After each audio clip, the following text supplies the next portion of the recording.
हाँ, आज मैं क्वांटम नंबर के आपको न्यूमेरिकल एक्सप्रेस के दे रहा हूँ। न्यूमेरिकल कैसे सॉल्व करते हैं, तो सीधे एक हमने क्वेश्चन लिखा है, पोटेशियम के लास्ट इलेक्ट्रॉन की 4 क्वांटम नंबर क्या होंगे।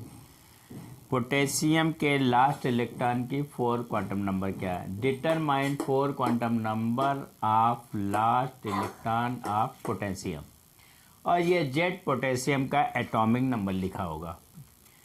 तो आप सीधे क्या करेंगे, ये पोटेशियम है, 19 के सिंबल है, 39 इसका एटॉमिक वेट है। इसका 19 यहाँ पे इलेक्ट्रॉन आपके 19 है, आपके इलेक्ट्रॉन 19 है। इसका इलेक्ट्रॉनिक कॉन्फ़िगरेशन करते हैं 1s2 2s2 2p6 3s2 3p6 4s1। Last electron 4 में जा रहा है, 4s1। यहाँ पे ये हमने इतना क्लियर कर लिया कि लास्ट इलेक्ट्रॉन यहाँ पे आगे कितना लिखा है, लास्ट सेल ये 4 है, इसलिए प्रिंसिपल क्वांटम नंबर इसकी 4 है। इलेक्ट्रॉन एस सबसेल में है, जब एस सबसेल में होगा तो ये स्टेबल की हेल्प लेंगे। एस में होगा तो एल का मान 0 होगा और एल का मान 0 होगा। जब एल का मान 0 होगा तो एम का मान भी 0 होगा। इसको मैं एक्सप्लेन किया दे रहा हूँ। एल बराबर 0, फार्मूला होता है L minus L, 0 and plus L.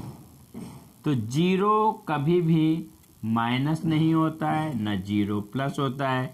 0 always 0, 0 plus minus नहीं होता है। यहाँ पे माइनस 0 रखेंगे, 0 0, तो ये 0 ना प्लस होता ना माइनस, इसलिए 0 ही आएगा।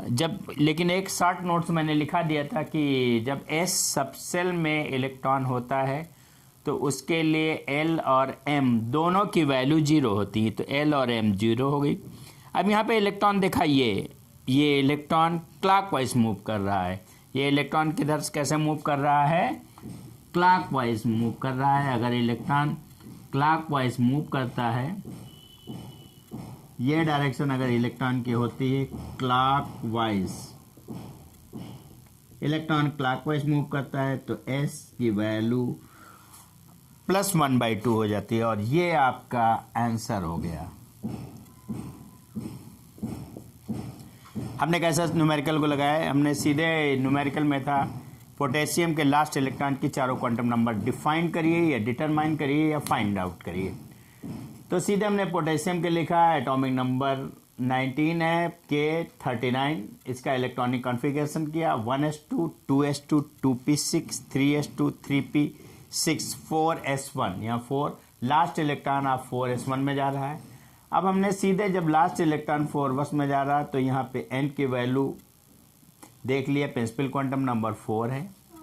इसके बाद जो इलेक्ट्रॉन s सबसेल में है तो l की वैल्यू क्या होगी, 0। जब l की वैल्यू 0 होती तो m की वैल्यू 0 होती है, और इलेक्ट्रॉन यहाँ पे देखते ही पता चल रहा है इलेक्ट्रॉन क्लॉकवाइज मूव कर रहा है, इसलिए इसकी s की वैल्यू +1/2 होगा। ये प्रिंसिपल क्वांटम नंबर है, ये जो मिथल क्वांटम नंबर है, ये मैग्नेटिक क्वांटम नंबर है, और ये स्पिन क्वांटम नंबर है। अगला आपके क्वेश्चन है सामने, मैग्नीज है, मैग्नीज के लास्ट इलेक्ट्रॉन के 4 क्वांटम नंबर निकालनी है। यहाँ पे मैग्नीज है, determine 4 quantum number of last electron of manganese. ये Z बराबर 25 दिया है, इट मीन्स ये मैग्नीज का एटॉमिक नंबर है।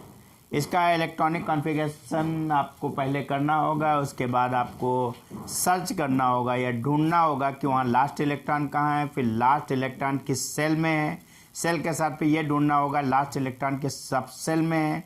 सबसे के बाद ये आपको ढूंढना कि लास्ट इलेक्ट्रॉन किस ऑर्बिटल में है, फिर उसमें लास्ट पॉइंट देखना होगा कि लास्ट इलेक्ट्रॉन का डायरेक्शन क्या है, क्लॉकवाइज है कि एंटी क्लॉकवाइज।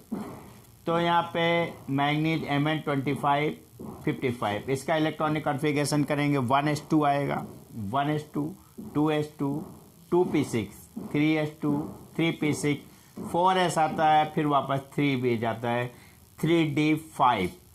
अब यहाँ पे हमने ये पूरा इधर उठा के रख लिया 3d5। इसके आगे कितना नंबर लिखा है ये देखते हैं। हमने जान गए कि ये सेल है, सेल नंबर क्या है, 3rd, तो इसकी प्रिंसिपल क्वांटम नंबर हो गई 3 हो गई। इलेक्ट्रॉन आपका डी में जा रहा है, और डी के लिए सीधे इस टेबल पे जाएंगे। डी में जब इलेक्ट्रॉन हो तो एल की वैल्यू 2 होती है, एस में इलेक्ट्रॉन हो तो एल की वैल्यू 1 होगी, पी में इलेक्ट्रॉन हो तो एल की वैल्यू 1, एस में इलेक्ट्रॉन हो तो एस की वैल्यू 0 होगी, पी में हो तो 1 होगी, डी में हो तो 2 होगी, एफ में हो तो 3। तो ये इलेक्ट्रॉन आपका कहाँ पे था, डी में था, इसलिए एल की वैल्यू आपने 2 कर दिया। एम निकालने के लिए सीधे सीधे आपका फार्मूला यहाँ पे होता था, L is equal to M, L is equal to minus L dot dot 0 plus L, -2 -1 0 +1 +2। ये नंबर यहाँ से उठाए और इस पर प्लॉट कर दिया, ये -2 कर दिया, -1 कर दिया, 0 +1 +2 और 1 2 3 4 5, डी में 5 ऑर्बिटल होते हैं, एक एक इलेक्ट्रॉन भर दिया। तो यहाँ पे एक एक इलेक्ट्रॉन भर दिया और ये 5वां इलेक्ट्रॉन ये है, इसके लिए एम की वैल्यू यहाँ से देखते चले गए प्लस हो गया, +2।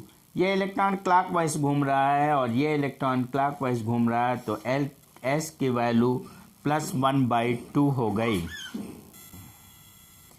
ये 4p5 लिखा है, ये 4p5 लिखा है और इसमें अंदर तीसरे इलेक्ट्रॉन की चारों क्वांटम नंबर निकालना है।